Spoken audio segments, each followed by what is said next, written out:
Então, boa noite a todos, que a paz, a luz, o amor do nosso Mestre Jesus continue conosco, agora e sempre.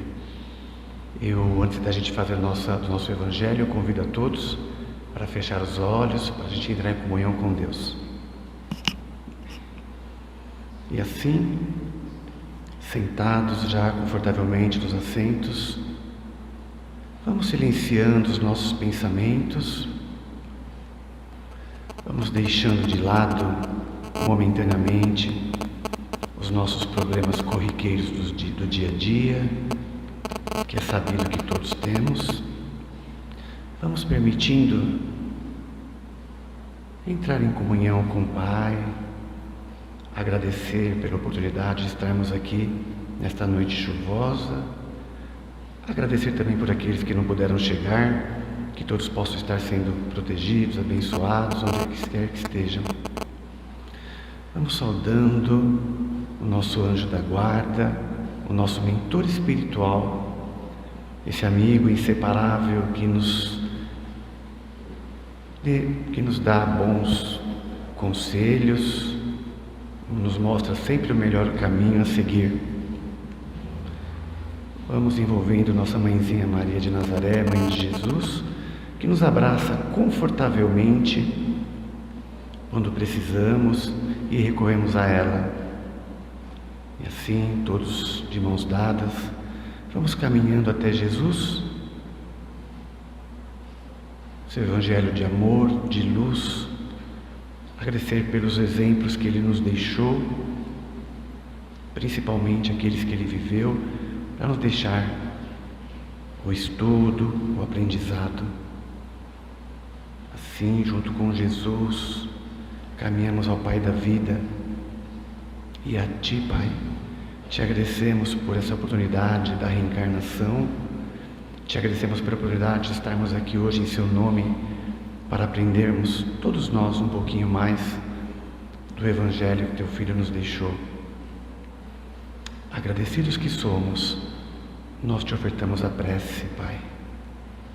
Pai nosso que estais nos céus, em todos os corações, santificado seja o vosso nome. Venha a nós o vosso reino, seja feita a vossa vontade, assim na terra como no céu. O pão nosso de cada dia nos dai hoje, Senhor. Perdoai as nossas ofensas, assim como nós perdoamos a todos aqueles a quem nos têm ofendido. E não nos deixeis, Pai, cair em nenhuma tentação. Livrai-nos de todos os males, Senhor, e principalmente de praticá-los, pois a Ti pertencem todos os reinos, o poder e a glória para todos sempre. Graças a Deus, graças a Jesus, que assim seja. Boa noite a todos mais uma vez. Hoje meu nome é Marco Antônio, eu sou voluntário da casa, tá? E aqueles que aqui estão pela primeira vez, sejam bem recebidos nessa casa de amor, de oração, e pedimos que todos nós encontremos aqui hoje aquilo que viemos buscar, que o melhor seja feito para nós. O nosso Evangelho de hoje é sobre o julgamento, e ele está no Evangelho segundo o Espiritismo, no capítulo 10, nos itens 11 a 13. Não julgueis, a fim de que não sejais julgados. Aquele que estiver sem pecado, lhe atire a primeira pedra. Antes da gente entrar propriamente no assunto dito, vamos revisitar alguns conceitos, alguns aprendizados que a gente já sabe, mas também nunca é demais a gente recordar, né? Então, nos evangelhos que a gente vem fazendo aqui na casa, dos últimos 6 que eu fiz, que a gente veio fazer aqui, veio falar do Evangelho, 5 deles estavam ligados diretamente à parte interna do ser, né? São as parábolas, né? A parábola do fermento, a parábola do tesouro escondido, enfim, são parábolas que estão ligadas não ao externo, mas ao interno, porque Jesus, na vinda dele aqui, ele se preocupou muito. E eu fiz uma pequena lembrete aqui, né? O que Jesus priorizava na sua missão redentora? Ele eliminar os dogmas externos e focar nas coisas internas do coração, buscando o reino de Deus dentro de si mesmo e citar, o julgamento que fazemos como um terrível defeito das nossas almas. Ou seja, quando Jesus passou por aqui, ele quis mostrar para nós aonde é que está o reino dos céus, o reino de Deus, porque muitos ainda pensam que é um lugar geográfico, que está na Lua, em Júpiter, em Marte. Não, Jesus nos mostrou que o reino dos céus está dentro de nós.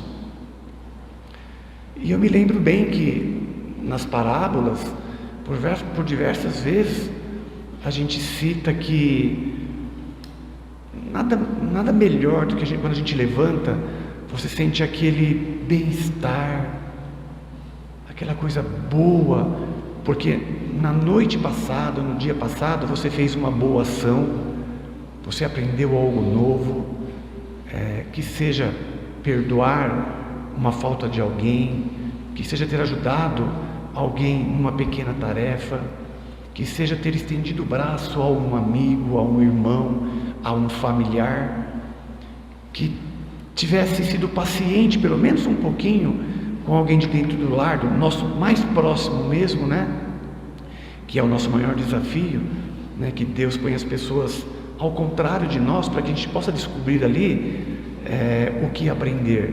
Então, por ter tido um pouquinho mais de paciência, então a gente levanta bem, levanta gostoso, com a alma refeita. Como é bom sentir isso, não é? Vocês já passaram por isso? Como é gostoso nesse momento, sem que a gente saiba,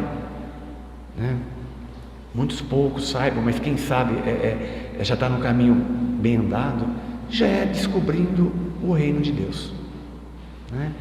É isso que Jesus pediu para a gente.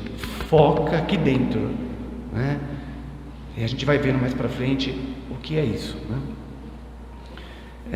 porque nessa descoberta, nós temos assim as nossas indas e vindas, ou seja, muitos ainda não sabem o que estão fazendo aqui, a gente ainda não descobriu o que nós estamos fazendo aqui, para que a gente reencarna. Então assim, não existe nenhuma literatura explicando como é que a gente foi criado, sim, cientificamente falando, mas a doutrina espírita nos indica através dos estudos espíritas, que Jesus, Deus, que é a causa primária de todas as coisas, ou seja, tudo que foi criado por Deus, e nada existe além dele, Então existe eternidade para frente, para o futuro que a gente não conhece, é ilimitado, e também existe eternidade para trás. Não dá para a gente conceber o tempo que já existiu para trás. A gente sabe que a causa primária de tudo é Deus, e Deus está em todas as coisas. E neste universo existem muitas tarefas, temos que cuidar de tudo isso. Então Deus nos criou para que participássemos da obra dele. E nesse momento da nossa criação, através do sopro divino, houve uma junção do fluido cósmico universal a esse sopro divino, a essa intenção de Deus de criar, e nos criou. Quando nós fomos criados, a gente cai lá nos reinos minerais, vegetais e animais.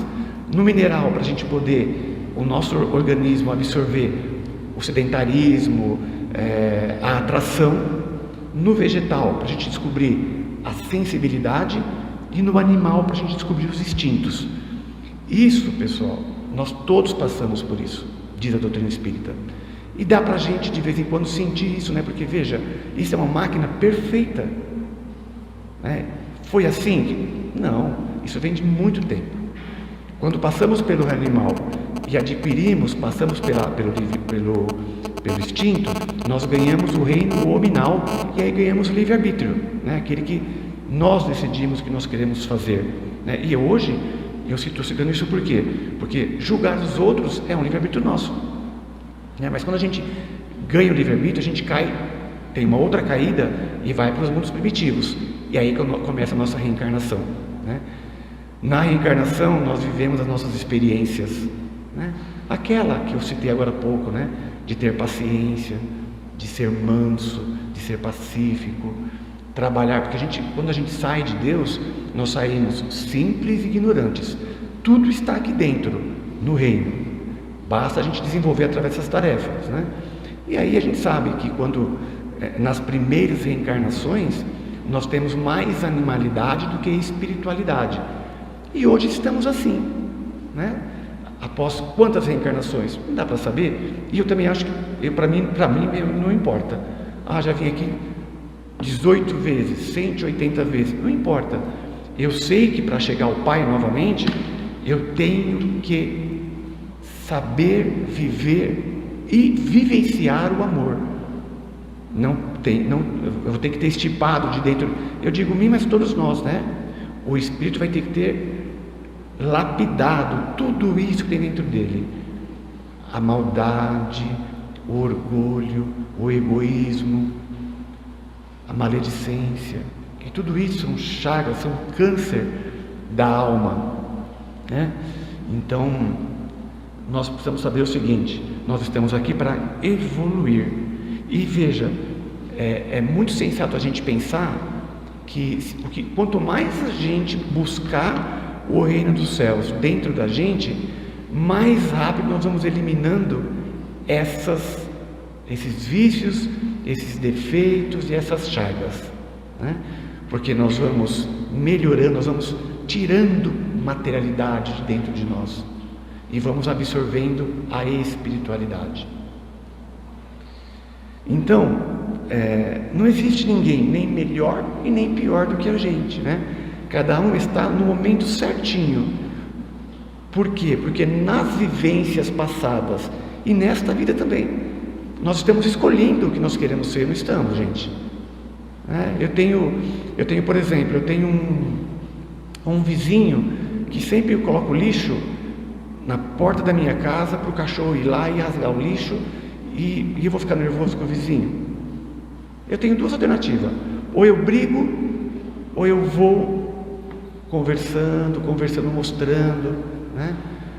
Eu vou escolher ser feliz, eu deixo a razão de lado, né? Um amigo, por exemplo, que está passando um período mal, eu estendo a mão a ele. Então eu posso escolher: estendo a mão ou deixo ele passar sozinho. Então assim, todos os dias nós podemos escolher o que fazer. É esta escolha que determina o que seremos lá na frente. Quanto mais animalidade tirarmos e buscarmos espiritualidade, que não é fácil para ninguém, né? Por exemplo, vou perdoar o vizinho que me xingou, que me xinga a vida toda. Gente, é difícil. Mas guardar raiva, guardar rancor, guardar mágoa, guardar ódio, só prejudica a gente, né? Então a gente precisa trabalhar essas coisas, né? Então, a gente sabe que cada um está realmente no tempo certinho, e por alguns já saber e outros não saber, não quer dizer que ninguém é melhor do que ninguém, nem pior do que ninguém. Cada um está aonde se colocou, entendeu? Então, mas isso não é ser pior ou ser melhor. Então, ninguém vai ficar para trás, né? Jesus diz que nenhuma ovelha será perdida. Então a gente precisa entender isso para poder não julgar, que é o nosso próximo assunto. Então, pessoal, é isso que... Então, essas passagens, né? Esse julgamento que a gente vai fazer é uma das chagas do nosso dia a dia, né? Então, lá no capítulo 10 item 11, diz assim: olha, não julgueis para não serem julgados, pois sereis julgados da mesma maneira como julgardes os outros, e se usará para convosco da mesma medida com que medirdes a eles. Isso está em Mateus capítulo 7, dos itens 1 a 2. Agora, que tipo de julgamentos são esses, né? Eu elenquei alguns aqui para falar assim: que tipo de julgamento nós estamos falando? O que o mestre quis ensinar para a gente com isso? Primeiro, né, que julgar não é bom. Tem uma forma de julgamento que nós vamos comentar aqui, aquela que quando você já tem autoridade para fazer, ou seja, você já tem bastante luz dentro de você, bastante amor, e você vai fazer não para derrubar o irmão, mas para levantá-lo, né? Esse é o único tipo de julgamento que você vai fazer, mas você vai fazer para ele em separado, vai conversar com ele, né? Os outros tipos de julgamento, por exemplo, o julgamento tendencioso, porque o outro não pensa igualmente nós, né? A gente acabou de falar, cada um está num tempo, né? Será que porque, por exemplo, ele ainda, né, por exemplo, tem a maledicência, ele é pior do que eu? Não, ele é filho de Deus, perfeito, maravilhoso como eu. Só que infelizmente ele ainda não descobriu que a maledicência está atrasando a evolução dele, né? Ele escolheu, ele que escolhe, né? Mas não é pior. Basta nós entendermos isso e ajudá-lo a entender também. Mas não é por isso que precisamos julgar. Então esse tipo de julgamento não é válido, né? Atrapalha inclusive nós. E aí, por exemplo, será que eu estou certo de achar que ele está errado? A gente sempre pensa assim, nossa, que cara maledicente, que boca, que língua, nossa, e aí a gente vai e faz a mesma coisa. O nosso filho faz a mesma coisa, o nosso irmão faz a mesma coisa, né? Então, às vezes a gente não sabe o que ele passou, não sabe como foi as encarnações dele, não sabe o que ele está escolhendo para ele. Quando não pudermos ajudar, não atrapalhemos, fazemos vibrações, orações, para que ele possa descobrir logo que a maledicência é uma chaga que atrapalha a evolução do dia a dia, né? Um outro tipo é o precipitado. O que levou a pessoa a levar um ato precipitado? Olha, gente, a gente não pode julgar, a gente não sabe o que a pessoa passa, a gente acabou de falar, né? Às vezes a pessoa tem uma doença, não falou para ninguém, né? Não fala com ninguém, se isolou, aí você fala, que metido, olha, não conversa com ninguém, passa por mim, nem olha, nem fala bom dia. A gente não pode julgar, porque a gente não sabe, a gente não está na vida dele, não sabe o que está acontecendo, né? Então, se precipitar e ter preconceitos é prejudicial, né? O julgamento severo, supercrítico, será que aquela pessoa merece o que está recebendo? O que ela está passando, né? Idem ao julgamento anterior. Nós precisamos entender tudo isso para poder ajudar, né? E o julgamento insensível foram um dos tipos de julgamento que eu anotei. Pensamos sempre o pior sobre as pessoas, mas muitas vezes as pessoas se esforçam em não errar. Cada dia as pessoas melhoram mais, elas se esforçam mais, é que a gente não vê, né? Eu tenho certeza que todos nós aqui, né? E tenho certeza mesmo, porque numa quarta-feira chuvosa nós estamos aqui. Nós somos melhores hoje do que nós fomos ontem, do que nós fomos no mês passado, porque nós já vivemos esses dias, já descobrimos mais coisas, né? Então já somos melhores.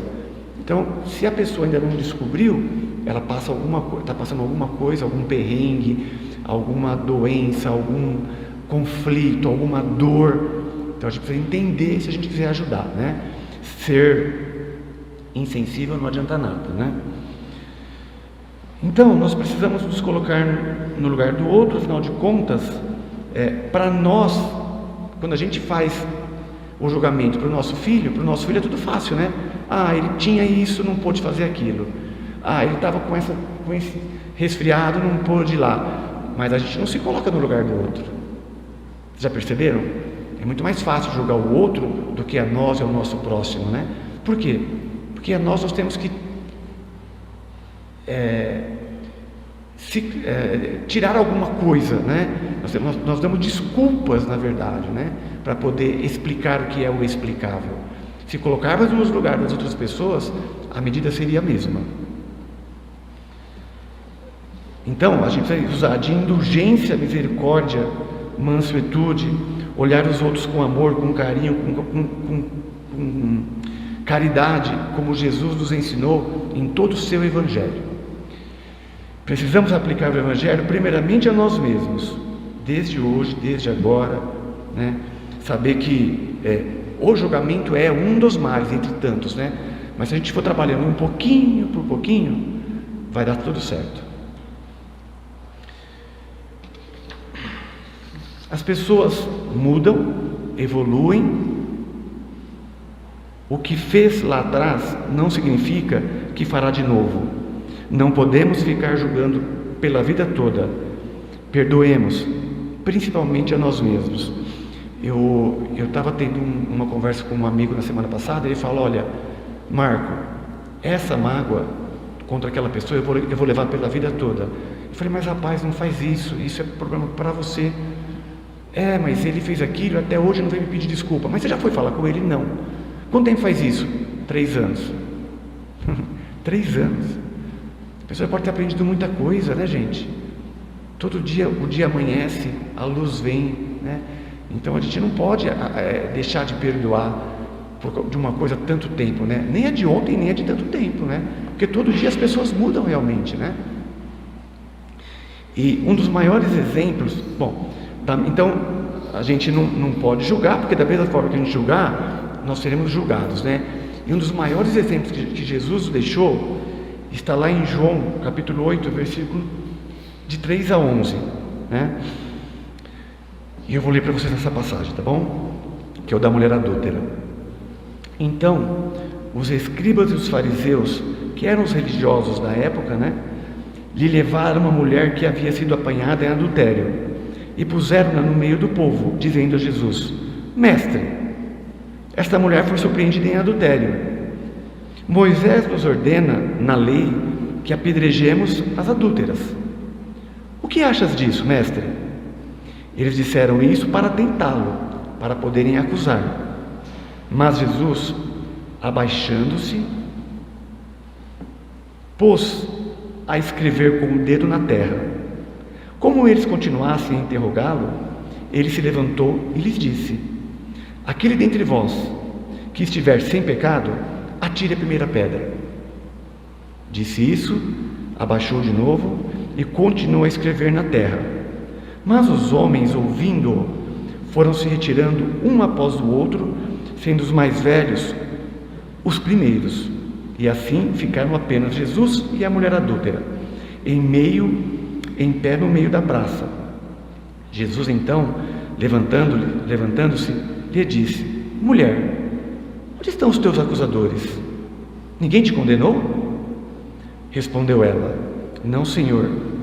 Então Jesus lhe disse: Eu também não te condeno. Vá e não peques mais. João capítulo 8, 3 a 11. Então veja, né, pessoal, talvez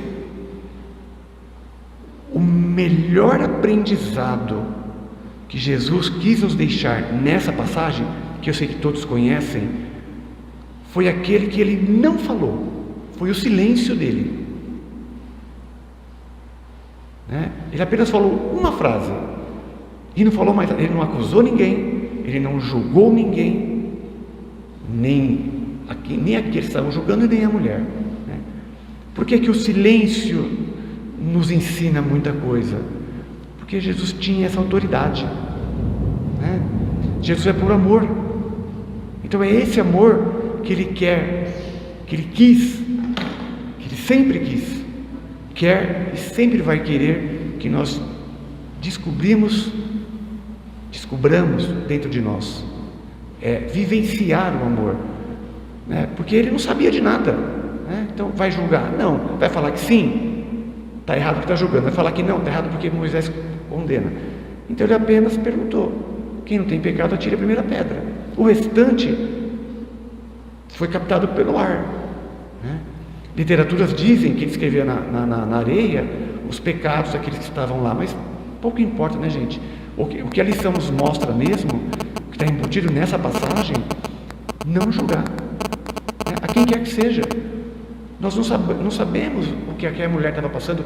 Aliás, só ela adulterou? Cadê o outro? Né? Então assim, quando dois não quer, um não faz, né? Então assim, quando não faz, deveria ter o outro para que acontecesse coisas mais específicas, né? O que a passagem mostra para a gente: não julgar, né? E quando você quiser, quando nós quisermos julgar, que tenhamos essa autoridade que Jesus teve. É óbvio, pessoal, que a gente não vai ter essa autoridade. A gente, no nosso psiquismo ainda, é apenas 4, 5% de tudo que nós vamos aprender até chegar ao Pai novamente. Então, muita coisa não é nos dado saber agora, né? Mas nós já sabemos que no Evangelho tem, né? Não julgais, né? Quer ajudar? Procura a pessoa, conversa, apoia. Mas o recado ele deixou, né? Vá e não peques mais. É o que está escrito no Evangelho, não é isso? Então, finalizando o nosso Evangelho de hoje, eu peço que vocês fechem os olhos para a gente fazer nossas vibrações finais, tá bom? Obrigado, Jesus, por mais este aprendizado do Teu Evangelho de luz e de amor. Obrigado, Mestre, pelos Teus exemplos. Obrigado por tudo que nos destes. Obrigado por termos o livre-arbítrio para escolhermos os nossos caminhos. E nós te pedimos, esteja sempre conosco, Mestre. E te pedimos também nos auxiliar para que estejamos também sempre junto a Ti, buscando o Teu Evangelho de luz e de amor. Que todos aqueles que passaram por aqui hoje possam levar para seus lares tudo o que vierem buscar. Que o retorno seja um retorno em paz, em segurança. Que o Senhor possa também estar olhando, Pai, todos aqueles que hoje não puderam chegar até aqui e que retornem em segurança em seus lares. E em forma de agradecimento, Pai, nós te louvamos e te dizemos: Pai nosso que estais nos céus, santificado seja o vosso nome. Venha a nós o vosso reino. Seja feita a vossa vontade, assim na terra como no céu. O pão nosso de cada dia nos dai hoje, Senhor. Perdoa as nossas ofensas, assim como nós perdoamos a todos aqueles a quem nos têm ofendido. Não nos deixeis, Pai, cair em nenhuma tentação. Livra-nos de todos os males e principalmente de praticar-los, pois a Ti pertence todos os reinos, o poder e a glória para todos sempre. Graças a Deus, graças a Jesus, que assim seja. Muito obrigado, pessoal.